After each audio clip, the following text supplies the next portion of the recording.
I've always had a soft spot for Ducati. When I first saw this shape in a magazine back in 93, early 94, it was sensational, it was cutting edge. I always wanted to race one of these machines, and my dream came true in 97 and 98. And in fact, in 1999, on a 996, I won the Australian Championship wearing these exact leathers.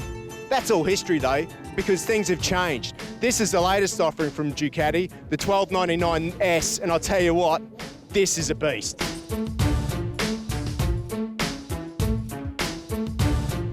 Compared to the older bikes, this is completely new. There's no frame. The frame actually bolts onto the engine in this new 1299S. It's something that's been around for a little while. They had it in the 1199, but of course the big difference between the 1199 and this is the extra grunt that they get out of the engine. Of course, compared to the old 916, this swing arm, of course, they've just changed it a little bit to give it more flex in the right areas. The reason for that, of course, is the extra power that this bike puts out because they just aren't strong enough.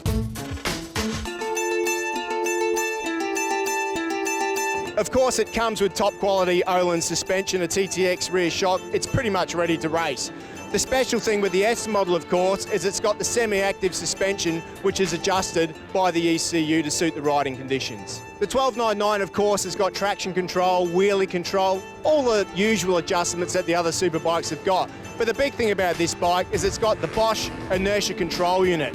That helps the bike itself understand the positioning of the bike on the track, and that's a big help when it comes to making the traction control and all those other systems work well.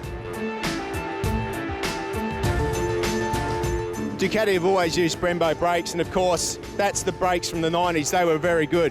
But look at this, when you compare it to the monoblock M50s of modern era, there's just no comparison. These things are made to stop and stop quick. Ducati's DNA hasn't changed since the 70s, whether it be one of these 748s, 916 shapes through to the 1098. But I'll tell you what, it's certainly changed with the technology that has gone into these new 1299s. Inside the engine, there's even a vacuum pump to get that little bit of extra horsepower out and take the pressure out of the inside of the engine. And that is what makes this thing so special. It really is cutting edge. I've actually ridden one of these on the road before. The track's a different story. Let's see what it's got. I've ridden a lot of Ducatis at this Barbagallo circuit, but this is the first time I've ridden a road bike, and I'm already impressed with the 1299 Ducati. It's really got a good throttle feeling, and that torque is absolutely amazing. It doesn't matter what RPM you're at, you just twist the throttle and it gets you out of trouble.